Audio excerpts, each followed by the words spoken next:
അതുപോലെ തന്നെ moral policing by local bodies is unconstitutional.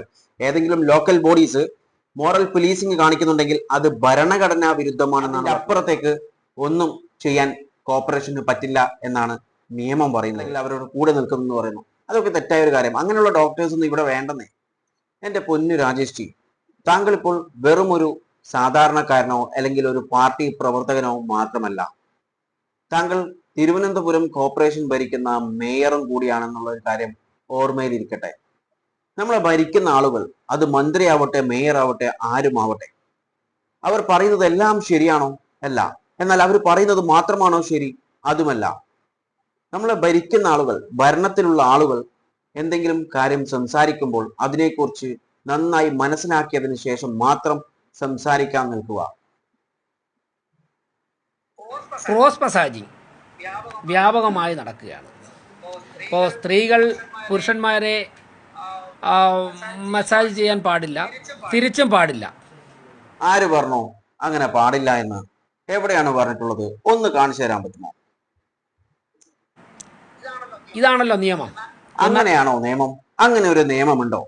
Indian ഗവൺമെന്റോ, അതായത് പാർലമെന്റോ, അല്ലെങ്കിൽ കേരള ഗവൺമെന്റോ, അല്ലെങ്കിൽ മറ്റു സ്റ്റേറ്റ്, ഏത് സ്റ്റേറ്റും ആവട്ടെ, ഒരു സ്റ്റേറ്റും അങ്ങനെ ഒരു നിയമം കൊണ്ടുവന്നിട്ടില്ല. അതായത് ഇത് ബാൻ ചെയ്തിട്ടില്ല, അതായത് ക്രോസ് മസാജിങ് ബാൻ ചെയ്തിട്ടുള്ള ഒരു നിയമവും ഇന്ത്യയിൽ നിലനിൽക്കുന്നില്ല. എന്നാൽ അങ്ങനെ പറയുമ്പോൾ അത് ഇല്ലീഗലാണോ? ഒരിക്കലുമല്ല. ഇത് ലീഗലാണെന്ന് ഇന്ത്യയിലെ പല കോടതികളും പറഞ്ഞിട്ടുണ്ട്. കേരള ഹൈക്കോടതി, അതുപോലെ മദ്രാസ് ഹൈക്കോടതി, ഡൽഹി ഹൈക്കോടതി റീസെന്റ് ആയിട്ട് പറഞ്ഞിട്ടുണ്ട്. അതുപോലെ കർണാടക ഹൈക്കോടതിയൊക്കെ ഈ ഒരു കാര്യം ലീഗലാണെന്നാണ് പറഞ്ഞിട്ടുള്ളത്. അതായത് cross gender messaging is not illegal, അത് ഇല്ലീഗൽ അല്ല എന്നാണ് കോടതികൾ പറഞ്ഞിട്ടുള്ളത്. അതുപോലെ തന്നെ moral policing by local bodies is unconstitutional. ഏതെങ്കിലും ലോക്കൽ ബോഡീസ് മോറൽ പോലീസിംഗ് കാണിക്കുന്നുണ്ടെങ്കിൽ അത് ഭരണഘടനാ വിരുദ്ധമാണെന്നാണ് പറഞ്ഞിട്ടുള്ളത്. അതുപോലെ തന്നെ ഈ കോടതികൾ പറഞ്ഞിട്ടുള്ള മറ്റൊരു കാര്യം എന്ന് പറയുന്നത്, ഈ ക്രോസ് ജെൻഡർ മെസാജിങ് ചെയ്യുന്നത് പ്രൊഫഷണൽസ് ആണെങ്കിൽ അത് ഇല്ലീഗൽ അല്ല എന്നാണ് പറഞ്ഞത്. കാരണം അതൊരു ടൈപ്പ് ഓഫ് തെറപ്പിയാണ്.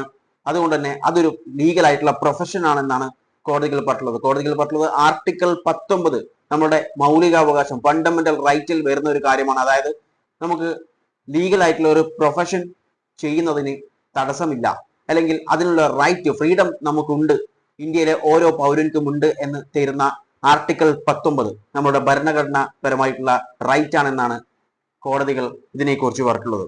എന്നാൽ അതേസമയം കോടതികൾ പറഞ്ഞിട്ടുള്ള ഒരു കാര്യം എന്ന് പറയുന്നത്, ഇവിടെ ആ ഒരു പ്ലേസിൽ ഇമ്മോറൽ ആയിട്ടുള്ള ആക്ടിവിറ്റീസ്, അല്ലെങ്കിൽ സെക്ഷൽ ട്രാഫിക്കിംഗ്, അല്ലെങ്കിൽ സെക്ഷൽ ആക്ടിവിറ്റീസ്, അല്ലെങ്കിൽ ഇല്ലീഗൽ ആയിട്ടുള്ള കാര്യങ്ങൾ ചെയ്യുന്നുണ്ടെങ്കിൽ അത് ഇല്ലീഗലാണ്, അത് തെറ്റാണ്, അത് ഈ ഒരു ഇതുമായിട്ട് ബന്ധിപ്പിക്കാൻ പറ്റില്ല എന്നാണ് പറഞ്ഞിട്ടുള്ളത്. അതായത് ഈ ഒരു സ്പാലൊക്കെ, ഈ ക്രോസ് മസാജിങ്ങിന്റെ പിന്നിൽ മറ്റു ഇല്ലീഗൽ ആക്ടിവിറ്റീസ് നടക്കുന്നുണ്ടെങ്കിൽ അത് ബാൻ ചെയ്യേണ്ട കാര്യമാണെന്നാണ് കോടതികൾ പറഞ്ഞിട്ടുള്ളത്. അതായത് അത് കൂട്ടിക്കണമെന്നാണ് കോടതികൾ പറഞ്ഞിട്ടുള്ളത്. കാരണം അത് നിയമവിരുദ്ധമാണെന്നാണ് കോടതി പറഞ്ഞിട്ടുള്ളത്.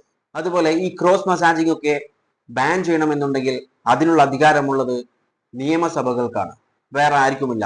ആകെ കോർപ്പറേഷന് ചെയ്യാൻ പറ്റുന്ന കാര്യങ്ങൾ എന്ന് പറയുന്നത് ഇഷ്യൂ ട്രേഡിംഗ് ലൈസൻസ് കൊടുക്കാം, അതുപോലെ ഫിക്സഡ് വർക്കിംഗ് ഹവേഴ്സ് ഫിക്സ് ചെയ്യാം, ഒരു വർക്കിംഗ് ഹവേഴ്സ് കൊടുക്കാം, അതുപോലെ എൻഫോഴ്സിങ് ഹെൽത്ത്, ഹൈജീനി, അതുപോലെ സേഫ്റ്റി റൂൾസ് ഒക്കെ അവിടെ കൊണ്ടുവരാൻ പറ്റും. അതൊക്കെ എൻഷുർ ചെയ്യാൻ പറ്റും. അതുപോലെ തന്നെയാണ് ensure compliances with public nuisance ലോസും കാര്യങ്ങളൊക്കെ, പോലീസ്, ലോക്കൽ പോലീസിന്റെ വെരിഫിക്കേഷൻസും കാര്യങ്ങളൊക്കെ കൊണ്ടുവരാൻ പറ്റും. അതിന്റെ അപ്പുറത്തേക്ക് ഒന്നും ചെയ്യാൻ കോർപ്പറേഷന് പറ്റില്ല എന്നാണ് നിയമം പറയുന്നത്.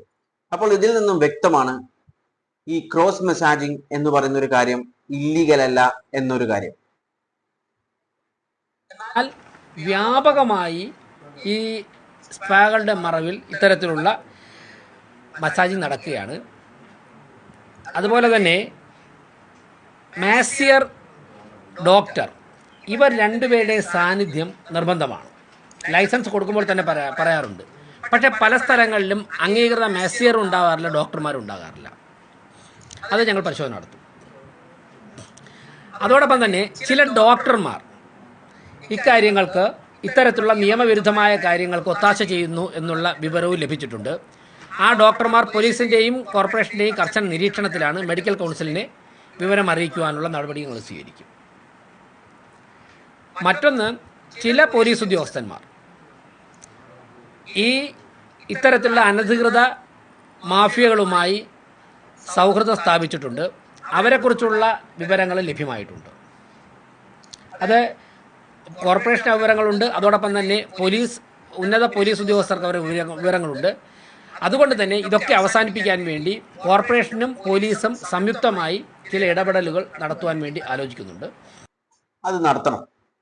കാരണം നമുക്കറിയാം, കുറെ പോലീസ്, എല്ലാവരുമല്ല, ചില പോലീസുകാർ ഇതിനൊക്കെ ഒത്താശ ചെയ്തു കൊടുക്കുന്നുണ്ട്. അവരൊന്നും ഇനി സർവീസിൽ ഉണ്ടാകാൻ പാടില്ല. അതിനുള്ള കാര്യങ്ങൾ ചെയ്യണം. അത് നല്ലൊരു കാര്യമാണ്. അതുപോലെ ചില ഡോക്ടേഴ്സ് ഒക്കെ ഇതിന് സഹായിക്കുന്നു എന്ന് പറയുന്നു, അല്ലെങ്കിൽ അവരോട് കൂടെ നിൽക്കുന്നു എന്ന് പറയുന്നു. അതൊക്കെ തെറ്റായ ഒരു കാര്യം. അങ്ങനെയുള്ള ഡോക്ടേഴ്സ് ഒന്നും ഇവിടെ വേണ്ടെന്നേ. അതുപോലെ ഡോക്ടേഴ്സ് ഒന്നും ഇല്ലാതെ പ്രവർത്തിക്കുന്ന സ്പാസ് ഒക്കെ. അപ്പോൾ ഇതൊക്കെ നിയമവിരുദ്ധമാണ്. ഇതിനൊക്കെ കർശനമായിട്ടുള്ള നിയമ നടപടികൾ എടുക്കുകയും ചെയ്യണം. അവരൊന്നും ഇനി ഈ സർവീസുകൾ ചെയ്യാനും പാടില്ല. ആ ഒരു തരത്തിലേക്ക് അതിനെ കൊണ്ടുവരണം. ഈ പറയൽ മാത്രമല്ല, അത് പ്രവൃത്തിയിലേക്കും കൂടി കൊണ്ടുവരണം. ഈ കാര്യങ്ങളൊക്കെ, അതായത് ഇല്ലീഗലായിട്ട് പ്രവർത്തിക്കുന്ന, ലൈസൻസ് ഇല്ലാതെ പ്രവർത്തിക്കുന്ന സ്പാസ് ഒക്കെ പൂട്ടണം, അടച്ചുപൂട്ടണം. അതുപോലെ പ്രാക്ടീഷണർ ഇല്ലാത്ത, അതായത് പ്രോപ്പർ ആയിട്ടുള്ള ലൈസൻസ്ഡ് ആയിട്ടുള്ള പ്രാക്ടീഷണർ ഇല്ലാത്ത സ്പാസ് ഒക്കെ പൂട്ടിക്കണം. അതുപോലെ ഈ പോലീസിന്റെ ഒക്കെ കാര്യം, ഇതിന് ഒത്താശ ചെയ്യുന്ന പോലീസുകാരുണ്ടെങ്കിൽ അവരൊന്നും ഇനി സർവീസിലേക്ക് ഉണ്ടാകാൻ പാടില്ല. അല്ലാതെ ചുമ്മാ ഒരു സസ്പെൻഷൻ കൊടുത്ത് അല്ലെങ്കിൽ ഒരു ട്രാൻസ്ഫർ കൊടുത്തിട്ടുള്ള കാര്യമൊന്നുമല്ല. സർവീസിൽ ഉണ്ടാവാൻ പാടില്ല. ആ തരത്തിലുള്ള ശിക്ഷ വേണം നൽകാൻ. അങ്ങനെ കൊടുത്താൽ മാത്രമേ ഇനി വീണ്ടും ആ ഒരു പോലീസുകാരനോ അല്ലെങ്കിൽ മറ്റു പോലീസുകാരോ ഈ ഒരു കാര്യം ചെയ്യാതിരിക്കുകയുള്ളൂ. ഒരു കാര്യം തീർത്തും പറഞ്ഞിരിക്കുകയാണ്, ഇത്തരം ലൈസൻസിൻ്റെ മറവിൽ അനാശാസ്യ പ്രവർത്തനങ്ങളും അനധികൃത പ്രവർത്തനങ്ങളും നിയമവിരുദ്ധ പ്രവർത്തനങ്ങളും നടത്തുവാനെന്ന് തിരുവനന്തപുരം കോർപ്പറേഷനിലുള്ള ഒരു ഉടമസ്ഥരും വിചാരിക്കേണ്ട, ശക്തമായ നടപടികൾ സ്വീകരിക്കും. ഇവരുടെയൊക്കെ തന്നെ ലൈസൻസ് ക്യാൻസൽ ചെയ്യും. അതോടൊപ്പം തന്നെ പോലീസുമായി ബന്ധപ്പെട്ട് ക്രിമിനൽ നടപടികൾ സ്വീകരിക്കും. അതാണ് ചെയ്യേണ്ടത്. ശക്തമായിട്ടുള്ള നടപടി എടുക്കണം. ഇവരെയൊക്കെ പൂട്ടിക്കണം. അവരൊന്നും ഇനി പ്രവർത്തിക്കാൻ പാടില്ല. അങ്ങനെ ചെയ്തു കഴിഞ്ഞാൽ പിന്നെ ഒരുത്തനും ഇതുപോലെ നടത്താൻ നിൽക്കില്ല. അതായത് ഇല്ലീഗലായിട്ടുള്ള സ്പാസോ കാര്യങ്ങളൊക്കെ നടത്താൻ നിൽക്കില്ല. അതുപോലെ ഇതിന് കൂട്ടു നിൽക്കാൻ ഒരു ഒഫീഷ്യൽസും പിന്നെ നിൽക്കില്ല. അതായത് ഒരു തവണ നല്ല ഒരു ശിക്ഷ നൽകി കഴിഞ്ഞാൽ, നമുക്കറിയാം നമ്മുടെ രാജ്യത്ത് ഉള്ള വലിയൊരു പ്രശ്നം എന്ന് പറയുന്നത്, കേരളത്തിൽ മാത്രമല്ല രാജ്യത്ത് മുഴുവനായിട്ടുള്ള ഒരു പ്രശ്നം എന്ന് പറയുന്നത്, എന്ത് ക്രൈം ചെയ്ത് കഴിഞ്ഞാലും ജാമ്യം കിട്ടും. അല്ലെങ്കിൽ പിന്നെ ശിക്ഷ തുടങ്ങി കഴിഞ്ഞു കഴിഞ്ഞാൽ, അതായത് ശിക്ഷ വിധിച്ചു കഴിഞ്ഞു കഴിഞ്ഞാൽ പരോള് കിട്ടും. നമുക്കറിയാം, ഒരാൾക്ക് 16ഓളം പരോളൊക്കെ കിട്ടിയിട്ടുണ്ട്. ഓക്കെ, അങ്ങനെയൊക്കെയുള്ള കാര്യങ്ങൾ ഇന്ത്യയിൽ നടക്കാറുണ്ട്. ഇന്ത്യയിലെ പല ഭാഗത്തും നടക്കാറുണ്ട്, കേരളത്തിലും നടക്കാറുണ്ട്. അപ്പോൾ ഈ പരോളൊക്കെ കിട്ടി അവർ പുറത്തു വരും. പിന്നെ അവർ ലൈഫ് എൻജോയ് ചെയ്ത് തിരിച്ചു കയറും ജയിലിൽ. അവർക്കൊരു വെക്കേഷൻ പോലെയൊക്കെയാണ് ഈ ജയിലിൽ എന്നൊക്കെ പറയുന്നത്. അപ്പോൾ ഈ ഒരു സംഭവമൊക്കെ മാറണം. അതുപോലെ നമ്മളൊരു കുറ്റം ചെയ്തു കഴിഞ്ഞാൽ ശിക്ഷ ലഭിക്കുന്നത് ഒരുപാട് വർഷങ്ങൾ കഴിഞ്ഞിട്ടാണ്. അതൊക്കെ കുറയണം. എപ്പോൾ ചെയ്തോ അപ്പോൾ തന്നെ ശിക്ഷ, അപ്പോൾ തന്നെ ഇൻ ദ സെൻസ് ഏറ്റവും കുറഞ്ഞ സമയത്ത് ശിക്ഷ ലഭിക്കണം. അല്ലാതെ നീട്ടിക്കൊണ്ടുപോയി അയാൾ വയസ്സായി, എന്താ പറയാ, ആ ശിക്ഷ അയാൾക്ക് അനുഭവിക്കാൻ പറ്റാത്ത ഒരു രീതിയിലായതിനു ശേഷം ശിക്ഷ കൊടുത്തിട്ട് വലിയ കാര്യമൊന്നുമില്ല. ചില കേസുകൾ നടന്നുകൊണ്ടിരിക്കുമ്പോൾ കാലതാമസം കൊണ്ട് ഈ പ്രതികൾ മരണപ്പെടുന്ന, അല്ലെങ്കിൽ വിക്ടിംസ് മരണപ്പെടുന്ന സിറ്റുവേഷൻസ് ഒക്കെ നമ്മൾ കാണാറുണ്ട്. അപ്പോൾ അങ്ങനെ ഉണ്ടാവാൻ പാടില്ല. അങ്ങനെ ഉണ്ടാകുമ്പോഴാണ് പിന്നെയും ഇതുപോലുള്ള ക്രൈംസ് ചെയ്യാൻ വേണ്ടി മറ്റുള്ളവർക്ക് ഇതൊരു പ്രചോദനമായി കൊണ്ടിരിക്കുന്നത്. എന്നാൽ പ്രോപ്പർ ആയിട്ടുള്ള ശിക്ഷ ലഭിച്ചു കഴിഞ്ഞാൽ പിന്നെ ഒരുത്തനും ഇതുപോലുള്ള ക്രൈംസ്, അത് എന്ത് ക്രൈം ആയിരുന്നാലും ശരി, ചെയ്യാൻ നിൽക്കില്ല. അതുകൊണ്ട് പ്രോപ്പർ ആയിട്ടുള്ള നടപടികൾ ഈ ഒരു കാര്യത്തിലൊക്കെ എടുത്തു കഴിഞ്ഞാൽ പിന്നെ ഒരുത്തനും ഇല്ലീഗലായിട്ടുള്ള സ്പാ തുടങ്ങില്ല.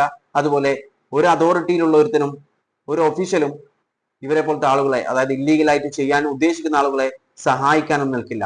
ഇതിനെക്കുറിച്ച് നിങ്ങളുടെ അഭിപ്രായങ്ങൾ കമന്റ് ബോക്സിൽ രേഖപ്പെടുത്തുക. വീഡിയോ ഇഷ്ടപ്പെട്ടിട്ടുണ്ടെങ്കിൽ ലൈക്ക് ചെയ്യാനും മറ്റുള്ളവരിലേക്ക് ഷെയർ ചെയ്യാനും മറക്കല്ലേ. And thanks for watching me, and stay tuned for another video. Okay, thank you.